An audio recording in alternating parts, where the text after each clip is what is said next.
Hi everyone, and welcome to the Cosmia Festival Book Club. This is the final event of our Cosmia Festival programme in 2021. This is probably going to be a slightly shorter book club because we'll talk a little bit about the book for today, but it's going to be a nice, good-natured ramble. I think it's such an interesting book, and I kind of felt like I didn't want to spoil it too much. So, hopefully you have enjoyed the programme this year. Hopefully you can hear me and that the audio is working. That is always a challenge when it gets to the end of the festival. Things look like they're good at my end, so please put in the comments if there's any problems.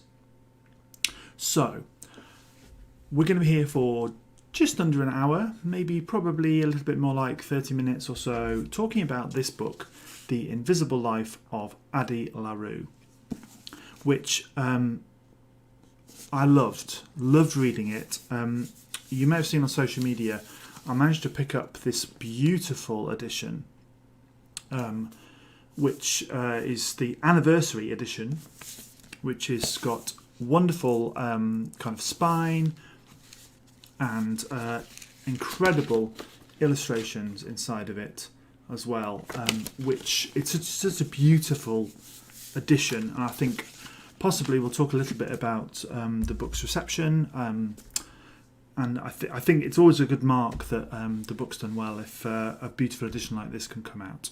So this is The Invisible Life of Addie LaRue by V.E. Schwab, and as always we're going to start with a little bit of information about who the author is, what's the name, where they come from, and then we'll dig into the book and some of the ideas and themes and the characters of the book. So the author is Victoria Schwab, who is an American writer who is probably, until this novel at least, was kind of best known for her Shades of Magic series, her novel Vicious, and young adult fiction books as well. So a very prodigious author. They've written a heck of a lot of things, and if you just have a look on Wikipedia, it's been 2 or 3 books a year. So incredibly prolific writer, and I think this book is in some ways a love letter to the idea of creation. And for somebody that writes so much, I think that makes a lot of sense. I think so. Schwab grew up in Nashville, Tennessee, and has lived all over the world, including Liverpool and Edinburgh.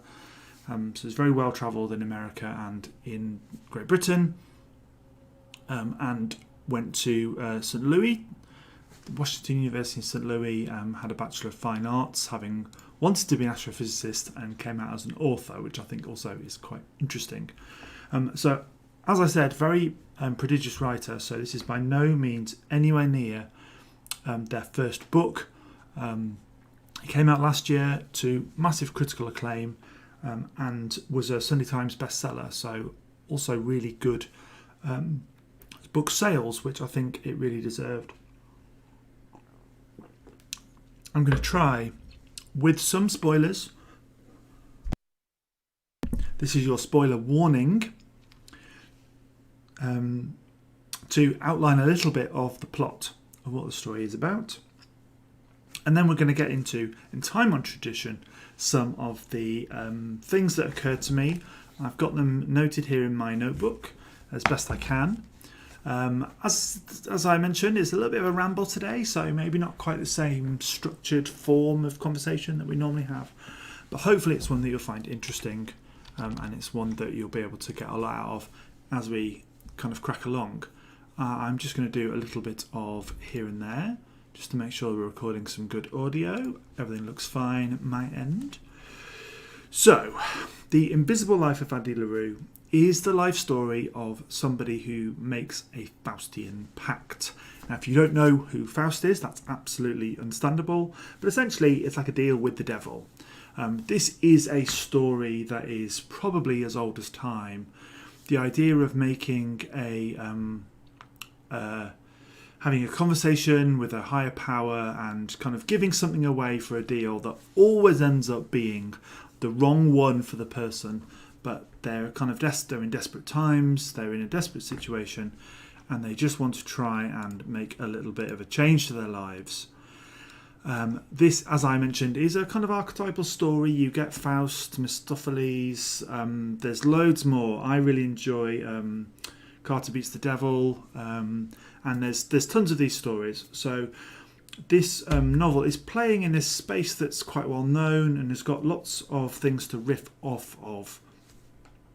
It really reminded me of those stories, obviously, because of the thematic content. But also perhaps it's, in some ways, it's like a vampire story, I think. And we'll talk a little bit about why that might be in a little while. But it also has the vibe of those kind of like magical realism or magical surrealism stories. And it reminded me quite a bit of the mood of David Mitchell, or something like the Night Circus, Erin Morgenstern, those kind of like that kind of vibe going on. So if you haven't read this and you're not sure, but you've read any of those, I think you would really get a lot out of this. So what the story does is it outlines this deal that our title character has made with the devil, or with the darkness, and then proceeds to show what that really means for her life. The challenges, the victories, the defeats, and the kind of realities of how you deal with a particular deal that she's made. So we're going to talk probably about two or three things. We're going to talk about the characters in the story. We're going to talk a little bit about the thematic elements of it. And then we're going to talk maybe a little bit about the structure and about the choices and those kind of things. We'll start with just a little bit of a brief outline of the plot. So once again, massive spoiler alert. If you haven't read the story and you want to, I highly recommend you pause the video now, because this is going to give away quite a lot of what happens in the novel. I'm just monitoring the light here. We've got suddenly lots of sun. It felt very appropriately dark and stormy when I started setting up this morning for a novel that takes place quite a lot in bad weather, but it seems like Huddersfield is blessing us with the sun. So if I suddenly go with a blinding light, you'll know why. Okay, so let's start with a bit about the plot. So the story follows, as I mentioned, Addie LaRue, who is a French peasant girl of the 17th century, early 17th century, who decides that what she really doesn't want to do is get married, and instead storms off to try and escape and be free. This is something that is impossible for a woman to do in 18th century France. So instead, she's forced to make a deal with the darkness, which comes to her in the personification of her ideal man that she's kind of dreamt and sketched out, and says, listen, I can give you what you need. Well, let's make a deal. And she says she's so desperate to not live this life of conformity and to be free. She says, fine. Let's go for it. Let's make this deal. Let's live that life we can live. And as always in these stories, the deal is one that turns out to not be great for her. Because actually, what the devil really wants is her soul. There's definitely a kind of theme here of somebody's soul not really being valued. So people are quite happy to throw it away if what they don't have is faith that their soul is important to them. And this is definitely the case with Addie, or Adeline LaRue. So she gets to be free. She gets to be whoever she wants to be, but the price she pays is that nobody can ever remember her, and she cannot make or contribute anything to the world. So she can meet people, and then as soon as they don't see her, they forget who she is, and she has to meet them again. The other bit of the deal is she can't die. The only way that she can leave this world is by surrendering herself to the darkness, and giving her soul away and then kind of vanishing into nothingness. And essentially the story follows her life. It follows about 300 years of her life, from a small village in rural France all the way through to the New York of 2014, and the various experiences she has along the way, and how she makes sense of a life where she can't be remembered. Another character is introduced partway through the novel. Again, spoilers everybody, and that is Henry Strauss. Henry is also someone that has made a deal with the devil, and because of his deal, the two of them can actually coexist and be together, so they become a couple. I kind of don't want to go too much more into all the details. That's already far too many spoilers for if you've not read the books. But hopefully that just gives you a little bit of, if you have read them, a little bit of a reminder of what happens, so that when I'm talking about the themes and things, you'll have a structure, an underpinning of which you can then figure out what I'm talking about. So let's move on to talk about the characters that we're dealing with in the story.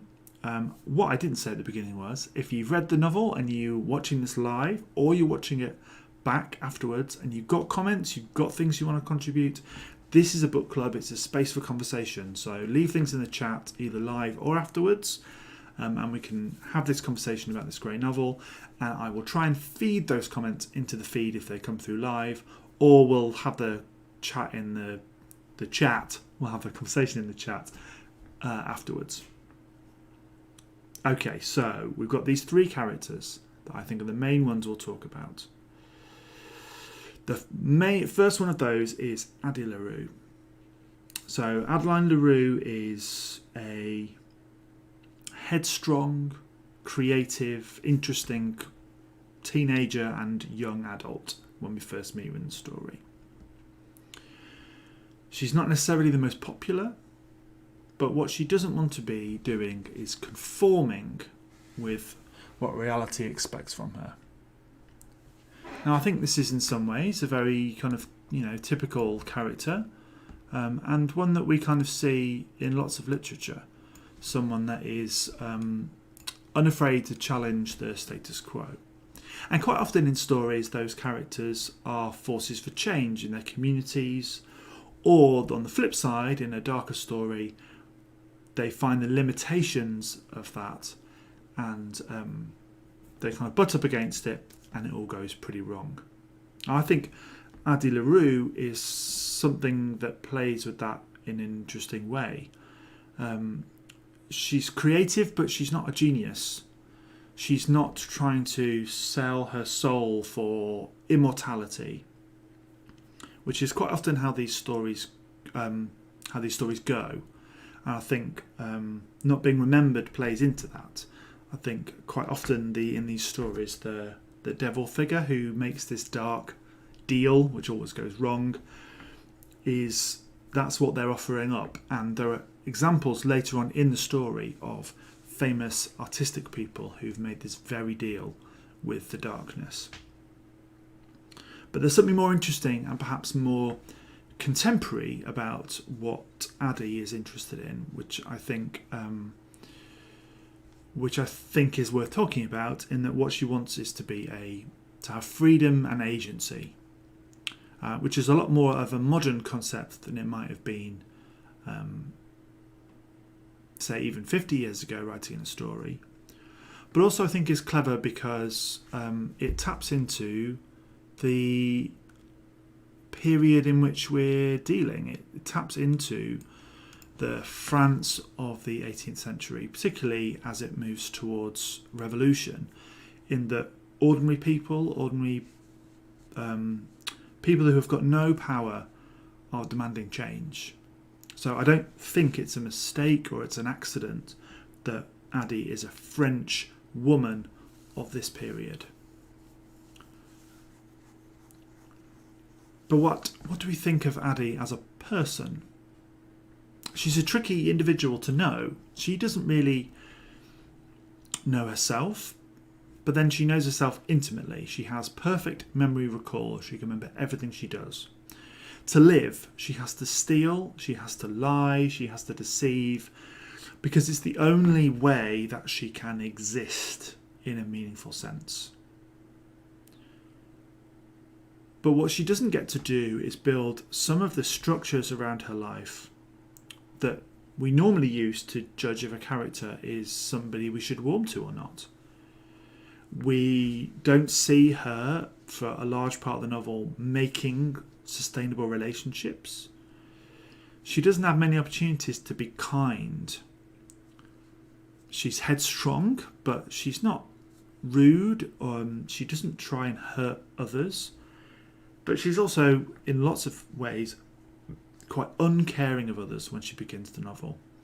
She's scornful of convention and of people's alternative life choices.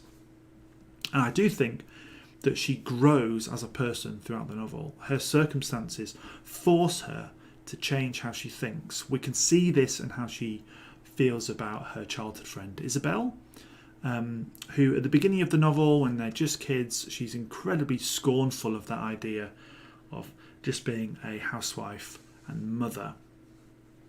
Whereas with the perspective of time, I think she can see that, people's choices are theirs to make, and if they're happy with the choices they've made, then that's fine, and they shouldn't necessarily be judged in the same way. But I'm not sure she's a warm character for me. I think there's a lot to like about her, and there's a lot to enjoy about her, but I think she's in some ways you never quite get to the heart of who she is, because she's not allowed to be given the heart of what she is.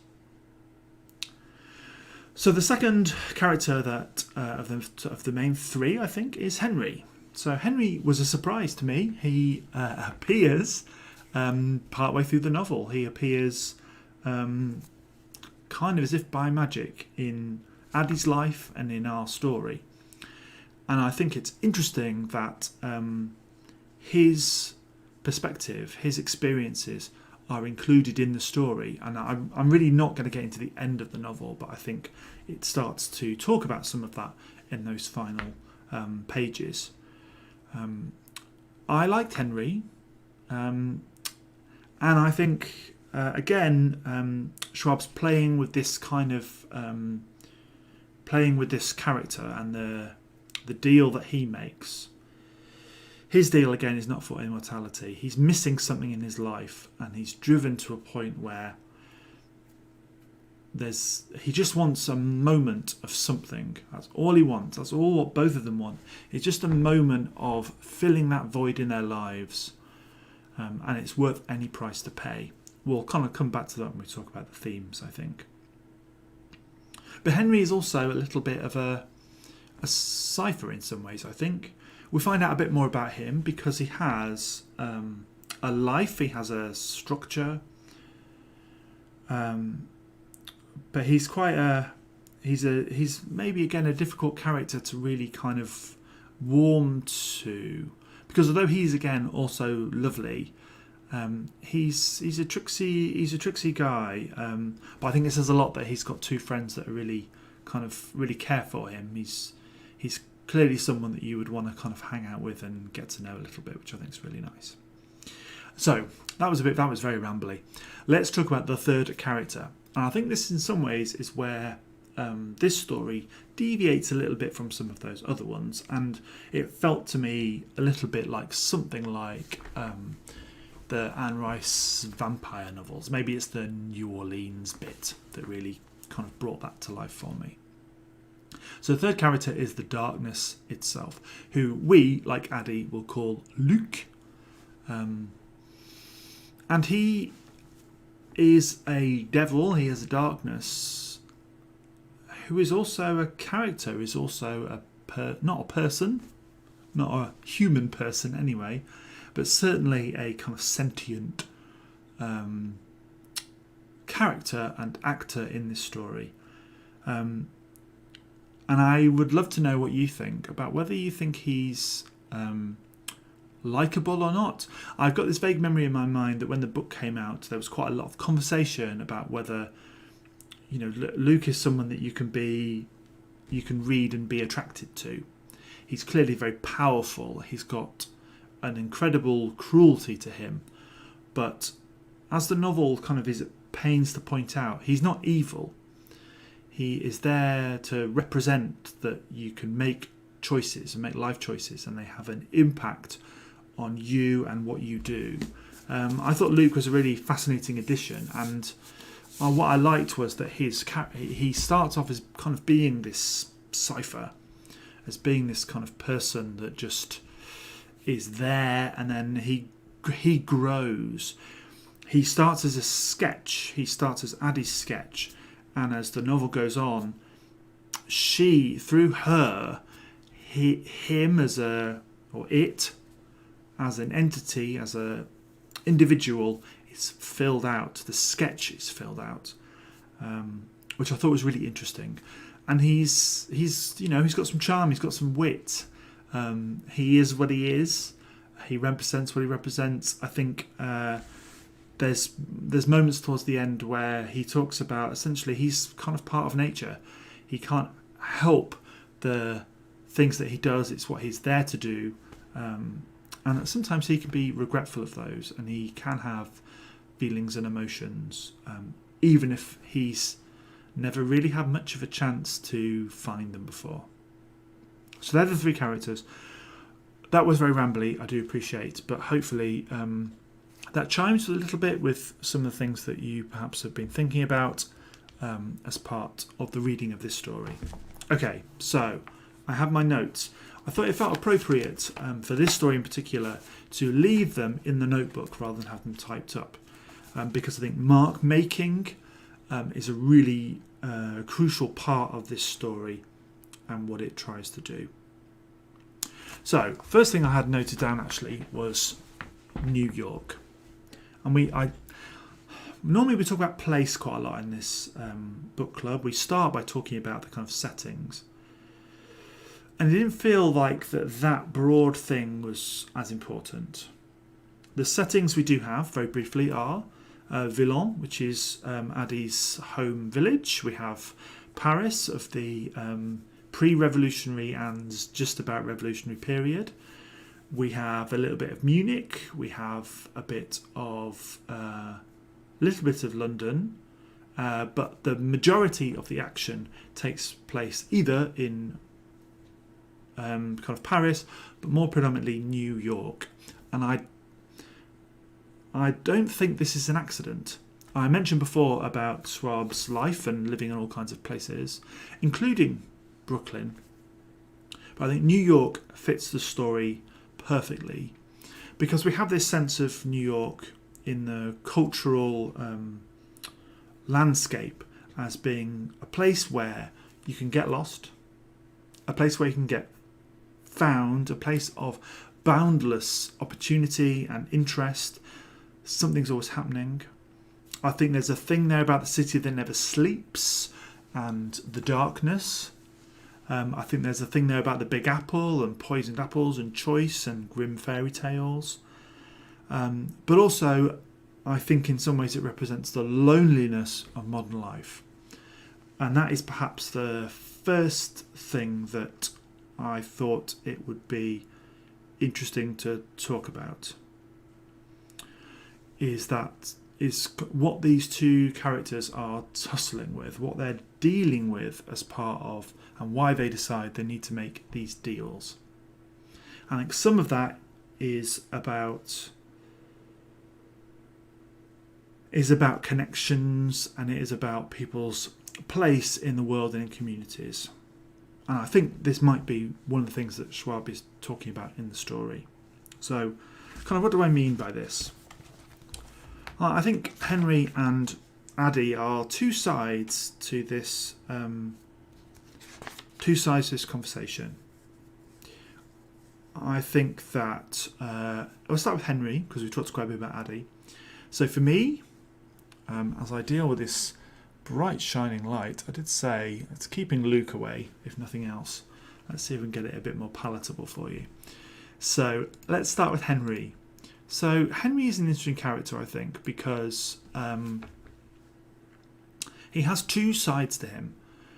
One of them, I think, is about the intellectual restlessness of the modern condition, where we no longer live a life where we do one job and we do one thing, and that is it.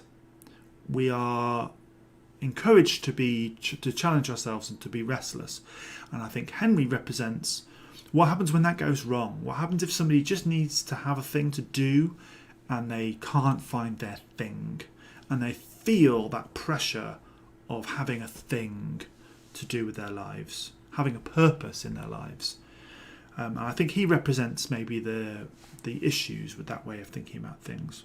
I think he also possibly represents the kind of slightly imposter syndrome that a lot of people deal with, about not being good enough, about not fitting in anywhere, about always assuming that people are not that bothered in you. And then on the Addie side, I think she represents the kind of not being free, or the worry about not being memorable, about not being important in anybody's lives, about not leaving a contribution to the world.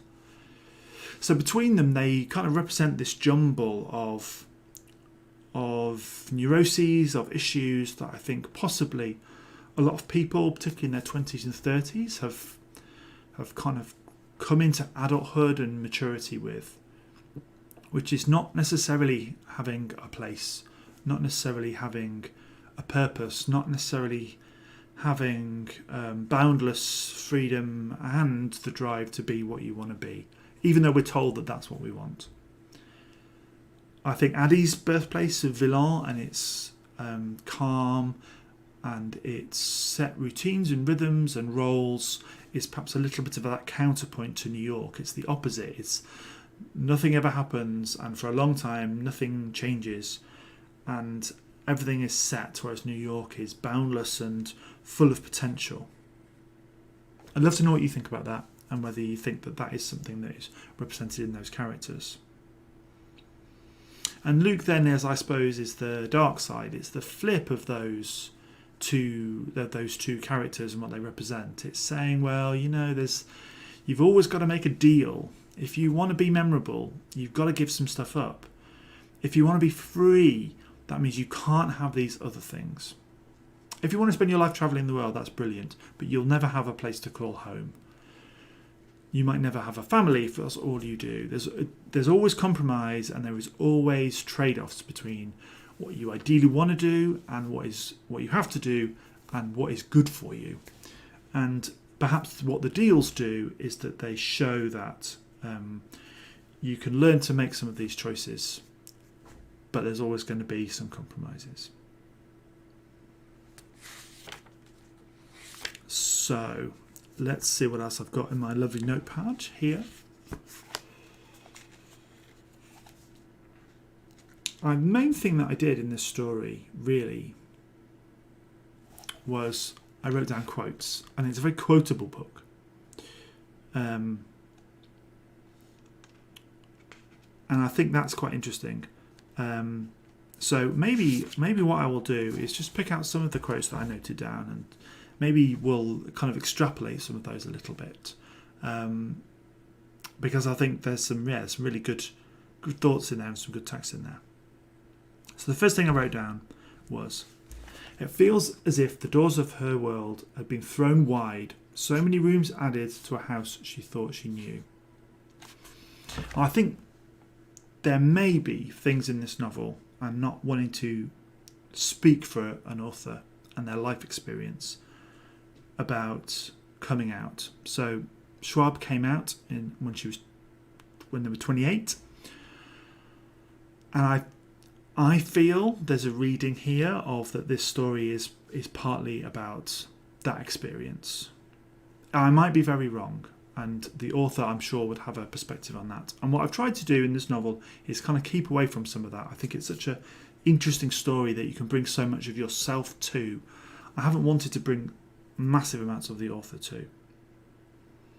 But that sense of being in a space and saying, what I see ahead of me is not right, is not what I want to do.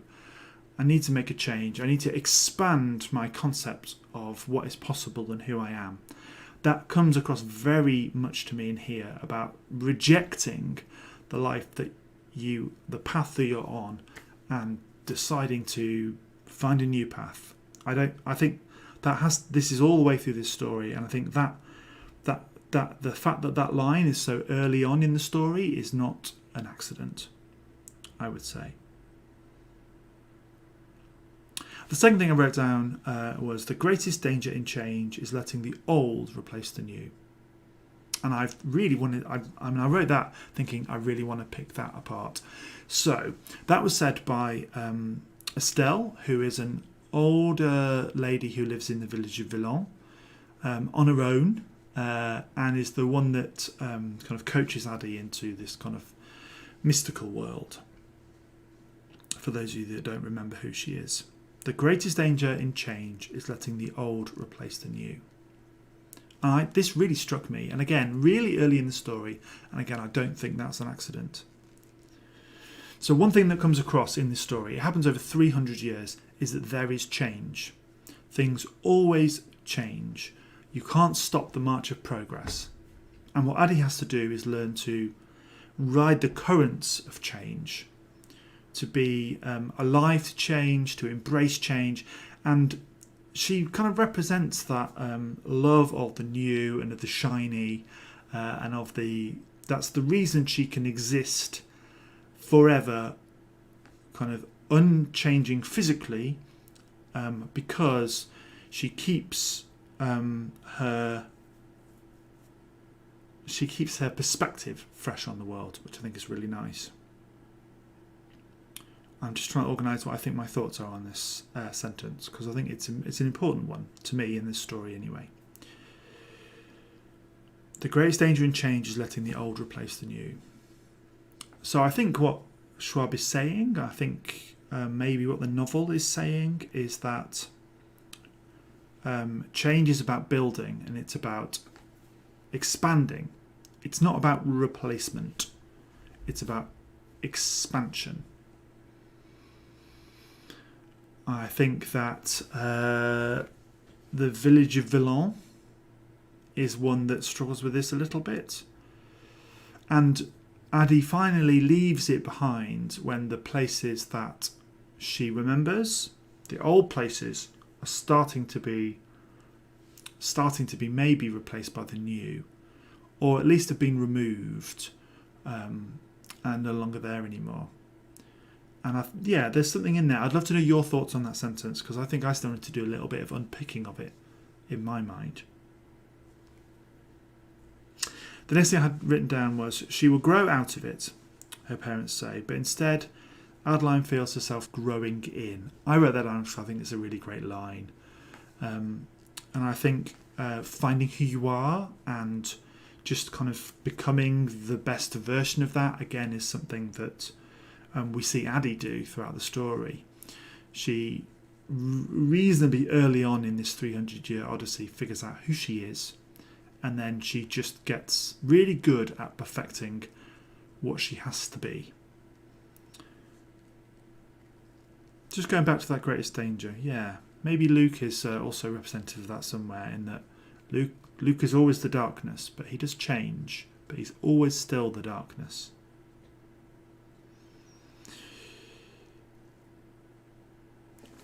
I kind of want to return a little bit, I suppose, to cities as well. And about cities being a space for experimentation. Now, Addie obviously is a character that loves the new and loves the shiny. So cities are a great place for her to be. But they also represent a place where you can reinvent yourself. New York is perfect for her because it's so big, it's so varied, that you rarely bump into people. You can always be somebody new. Or it's so big that people would forget you anyway. And I do wonder if some of this reflects Schwab's feelings of living in New York and not being memorable to people necessarily. Not having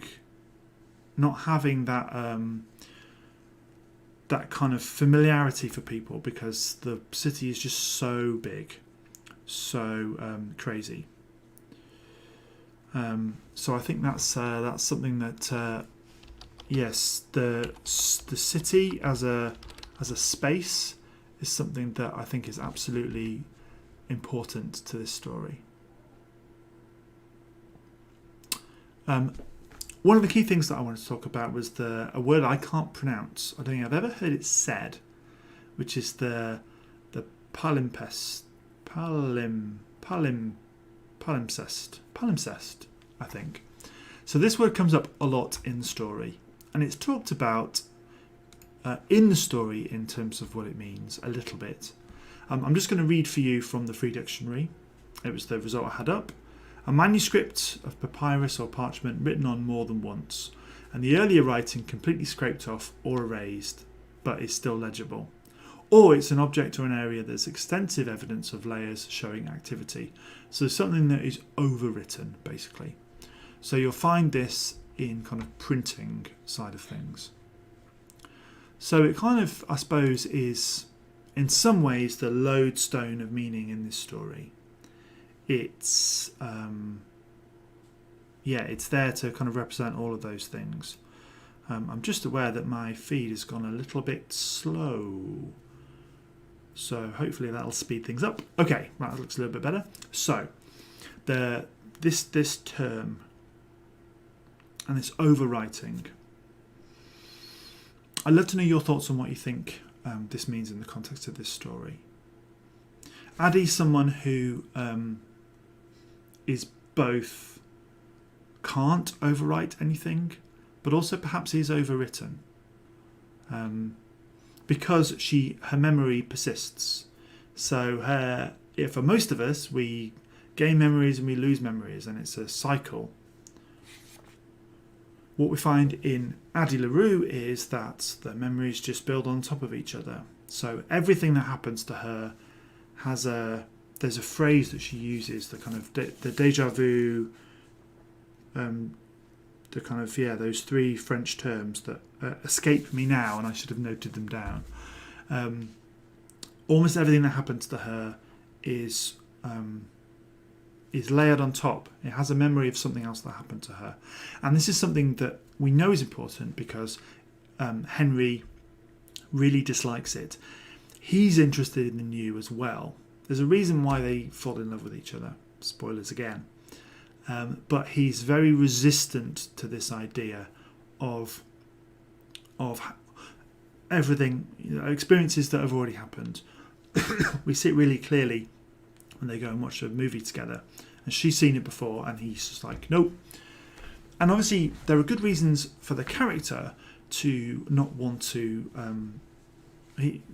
that. Everything's got to be fresh and new, and for the first time for whoever's in the space. But what is the novel trying to tell us about this concept? Do we think that the overwriting is a good thing or a bad thing? Or is it maybe just a reflection on the fact that that's often how the world works? It's mentioned on more than one occasion about especially Paris being a city that is that changes.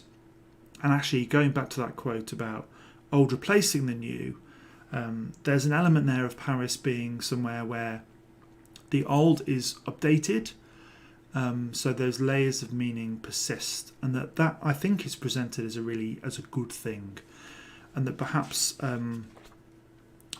what the novel's saying is what we should try and do is build. It's not to start again all the time. It's not to constantly reinvent, but it's to iterate, to evolve, and to grow, and that is the way that we should be living our lives. Okay, that got very deep then. Okay, let's talk about muses.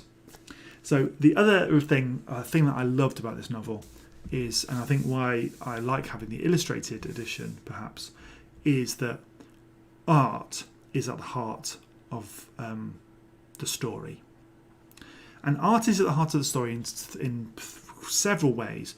One of which, again, spoilers, is the conceit of what this story is, that it's a piece of art that exists within the story, which I kind of expected might happen at some point. But I think is quite a nice, it's treated in a nice way, I think. Art is also there because Addie is artistic. And a lot of the people that she encounters in the story are also artistic. She has a tendency to gravitate towards people who love art. Now, this might be in part because she can no longer, after her deal, make art. So she wants to kind of have that vicarious experience. And I think we could definitely consider, what happens to somebody if they can't create anything. If they're creative in particular and they can't make, what happens to them? And I wonder in part if this is the alluded to times when Addie goes a bit mad, as she describes it, because that kind of avenue has been closed off to her. But what I think the novel does show is that if you have got a yearning to make things and you can't make them, you can find a way to make your life artistic. And Addie does this in two ways, really. One of those is to indirectly make her own mark on the world, and she learns some interesting techniques for doing this. And it's kind of direct marks on the world. But I think the thing that I wanted to talk about was muses, and about the other way that she makes her mark on the world. And the conceit in the story is that she becomes an influence on artists throughout history. I don't think the novel is entirely clear whether that is because she's so beautiful that artists can't help but want to capture her image in some way, or I think more interestingly that because of the deal she made and the constellation of on her face, that there is something in her. There's something that is catnip for artists. They want to capture her because there's something inherent in how she is, the aura that she radiates because of this deal, that means they have to try and capture it. And maybe there's something of the two in this, but I think that her romantic attachments are generally to artists, and that's perhaps because they are also drawn to this something that she's doing, something that's happening with her that they want to try to get to the bottom of. Being a muse is also flipped on its head a little bit, which I think I really like. Well, no, I know I really like.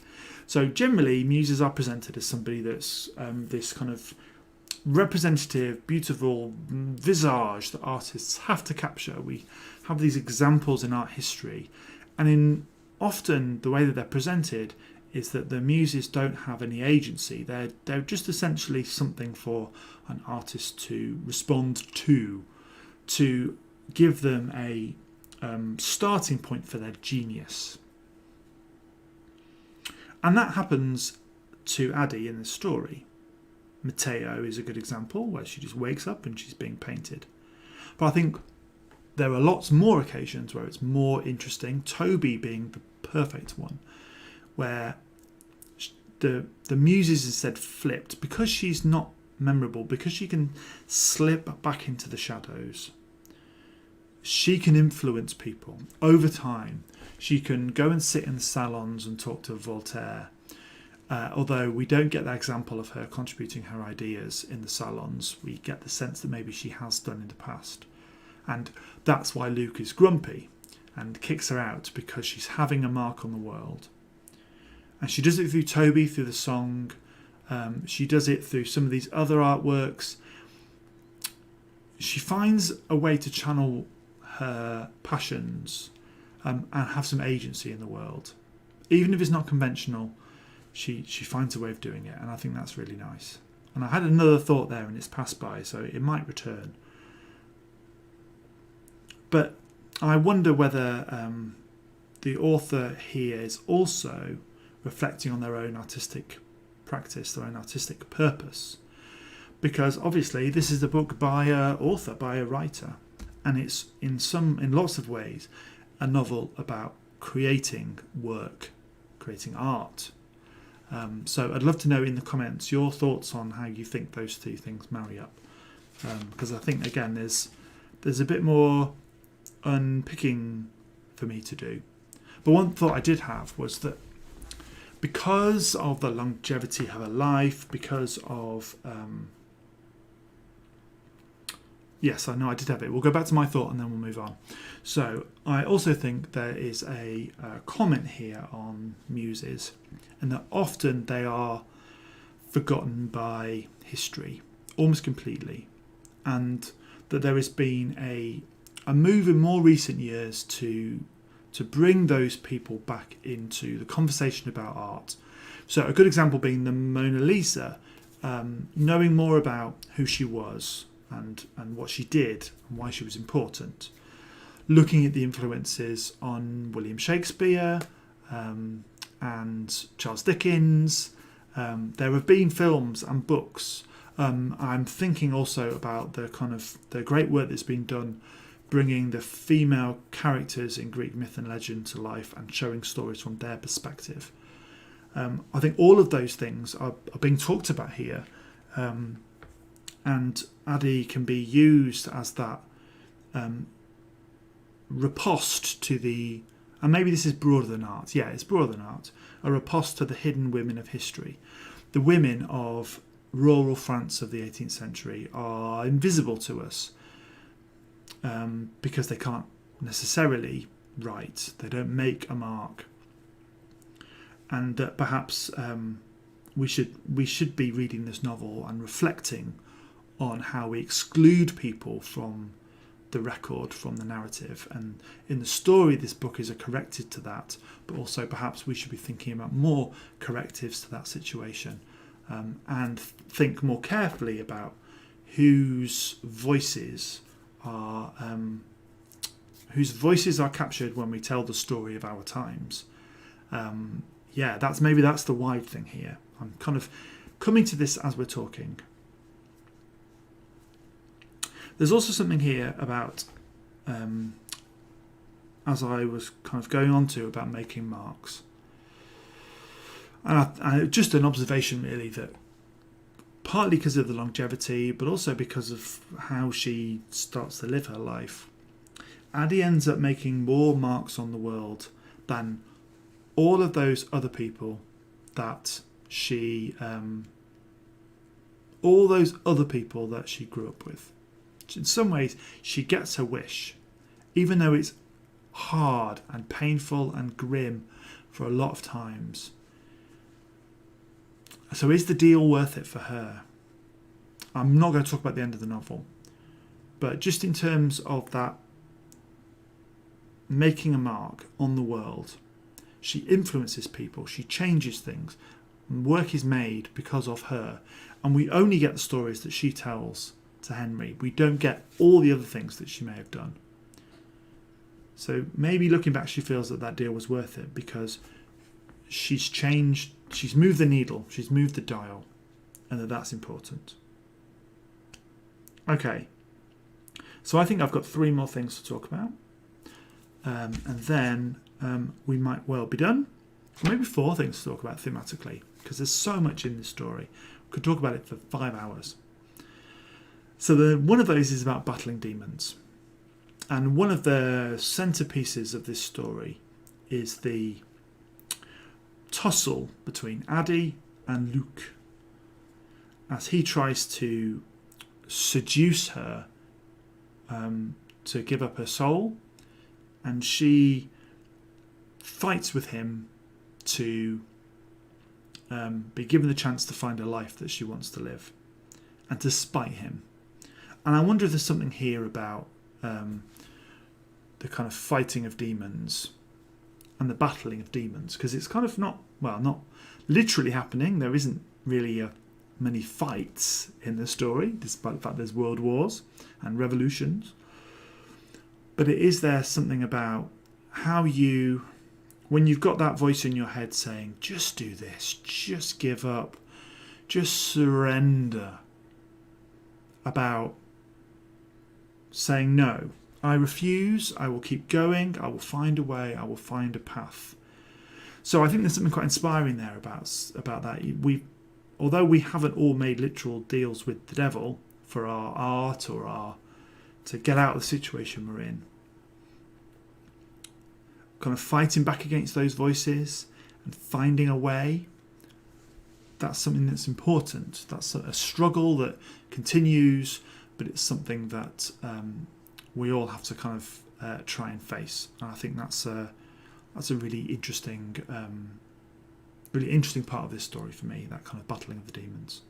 I'm aware that we've got 7 minutes left, so I'm going to rattle through a few of these and leave your comments underneath the video, because there's so much to unpick. There's loads I'll have missed. I really want to have this conversation about this story that continues. So if you found this video on YouTube, leave those comments. The next thing I want to talk a little bit about was weather and the seasons. Now, this is, I think, is quite a subtle thing in the novel, but it's there, and it's there all the way through. And I think often what's really the things that are worth really talking about are subjects that the characters talk about. I think there are really clear hints from the author that when we should be thinking about something, she makes sure that the characters can mention it, so we have to pay attention, which is subtle, I think. And you could read this novel and not think about seasons at all, but it leapt out for me, particularly maybe the second or third time. And then I can remember there's a conversation between Addie and Henry talking about what kind of person they are. And Addie says, I'm a spring person. And Henry says, I'm a fall person. And in some ways, this is representative of the situations they're in. Addie is someone for whom it's always spring. They're always in their early 20s. It's always new. We're always kind of coming out of that winter of the wedding day and the misery towards something unknown and bright and potential.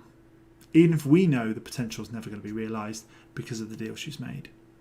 Henry is made the opposite deal. Winter is coming, to coin a phrase. And also they represent their kind of characters, the kind of hope and passion for the new versus the kind of thinking that the world's passing me by and it's going to end, and it's all moving too quickly. Because fall or autumn is the summer's over. The year is going to be it's going to be Christmas before we know it, basically. So I think that's definitely a strong thread through the novel. But I think also there's something there about weather and about rain is often seen as, it's quite like in movies, it's quite an emotional thing. Cold is often there at the bleakest moments, partly because Addie had to do a lot of sleeping outside.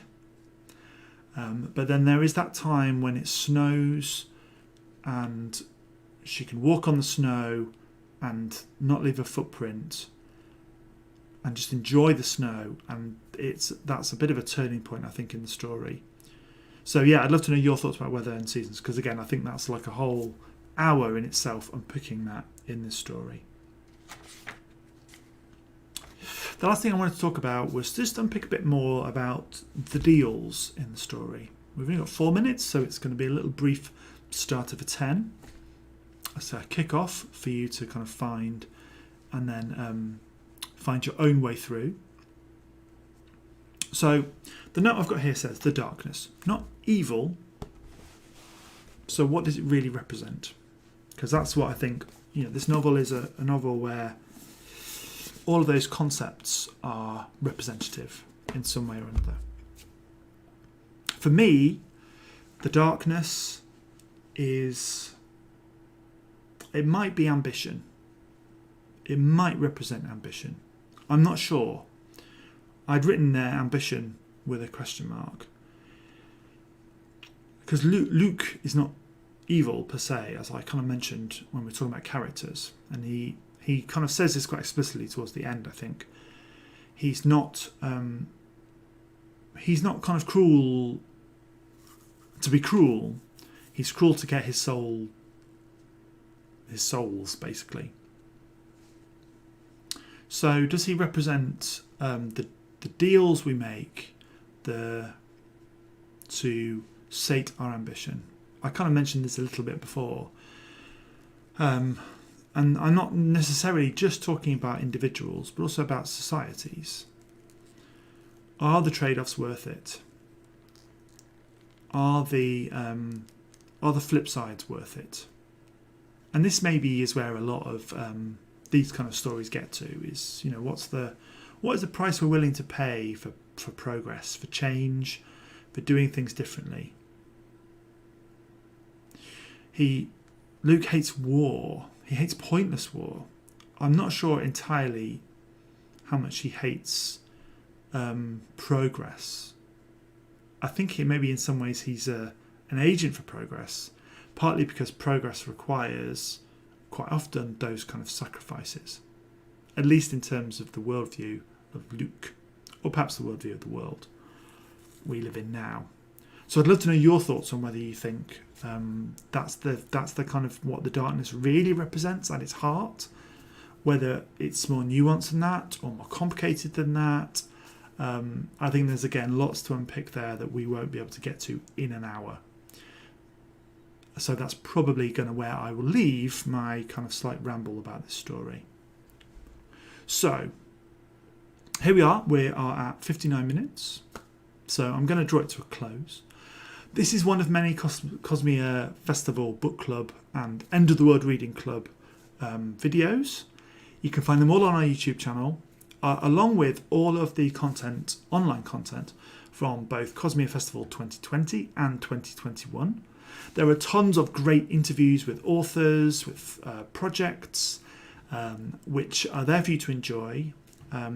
If you enjoyed this content and you want to help us to make more, you want to help us to put on bigger and better festivals, there is a Ko-Fi link that you can see just on the screen there. Where are we going? We're going there. You can visit there. You can leave as much or a little as you like. It all helps us keep the lights on and keep the cameras rolling and bringing you as much content as we can. So if you do have some spare cash, we'd love it if you'd be able to contribute to that. That brings us to the end of our hour. I hope you enjoyed. If you're watching this back, like and subscribe onto the channel so you know when the next one of these comes up. We don't have one in the diary yet, so make sure you're following us on social media and on YouTube for the notifications when we've got some more dates in the diary. But for now, stay safe and we'll see you very soon.